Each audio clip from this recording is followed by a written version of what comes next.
Now, you of course heard the defense from the ruling left dispensation in the state of Kerala. Let's also now listen in to what the opposition in the state, led by the Congress party, has to say. The Congress party has come out strongly against this proposed legislation, calling it anti-democratic and a threat to constitutional values. A Congress member of parliament has also said that teachers and students must have the right to question as well as criticize state policies and university decisions when necessary, stressing that such dissent is essential in a democratic setup. Taking a direct swipe at the bill, the Congress leaders have alleged that this ignores constitutional values and restricts fundamental freedoms on campus. Now see, if they are not talking against Constitution, we have to ensure they are not talking against the Constitution of India. We are bound and we are able to discuss, criticize any state policy or any university policy if it is undemocratic. Now they are passing an act and it says that you cannot talk against the university law, you cannot talk against the state policy. What does that mean? That is completely anti-democratic. We can say that they cannot talk against the Constitution of India or constitutional policies. And they have removed central government from the list, as what you say and what you showed me.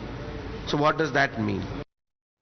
Well, let me go across to my colleague Arpita, who's reporting on this matter from Kerala. Arpita, there appears to be a contradiction in the bill itself, in the amendment bill, because one of the clauses does say that the bill will promote freedom of inquiry as well as expression. But then again, you have another provision that says that if you circulate pamphlets as well as other material around campuses that run contrary to state laws, well, that's not allowed. So therefore, take us through that particular contradiction and how the Kerala government is now trying to defend itself against political opposition from within the state over this particular provision. Now remember, from day one, Congress has been opposing the Kerala University bill, and now if I read the provision that says, in one of the provisions it says that teachers can distribute pamphlets and give other electronic materials, printed materials, only if it abides by the university law and state law. It clearly says that they cannot go against the state law and university law. I'm going to read that provision for you. It says teachers or their groups or organizations may distribute and display written or printed or electronic material in campuses without prior approval of the university, so long as the distributed material is consistent with university law and state law. So this is the provision in the bill. Now remember, earlier in the statute, that in the draft that they had put out earlier, it clearly mentioned it cannot go against state law and central law. But now when the bill is out, clearly they have removed central government from the bill, which also indicates that the government is trying to say that they can talk against the central government policies, but they cannot go against the state policies. So this is not going well with the opposition, where Congress has it out at the LDF government, saying that children and the teachers should have all the rights to question the policies of the state government and central government, irrespective of what it is.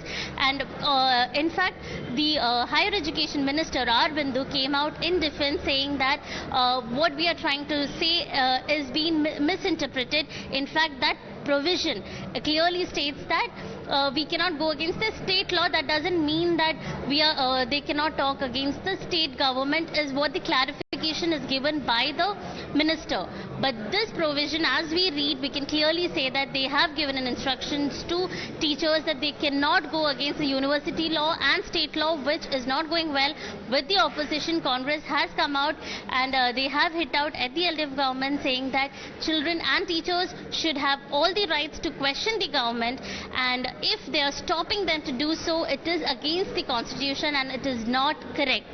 I will also try to get reaction from BJP, yes. But this is the allegations, this is the controversy that has erupted in Kerala now over the university bill. And Arpita, the other criticism about this bill, apart from these provisions that many critics claim restricts the right to free speech, the other criticism is that this bill ends up empowering the higher education minister to a disproportionate extent, so much so that they can now directly interfere in matters concerning the administration of universities as well. This is one other matter pertaining to this particular bill that has evoked a lot of responses as well as criticism, that this basically empowers the higher education minister to a disproportionate extent as well.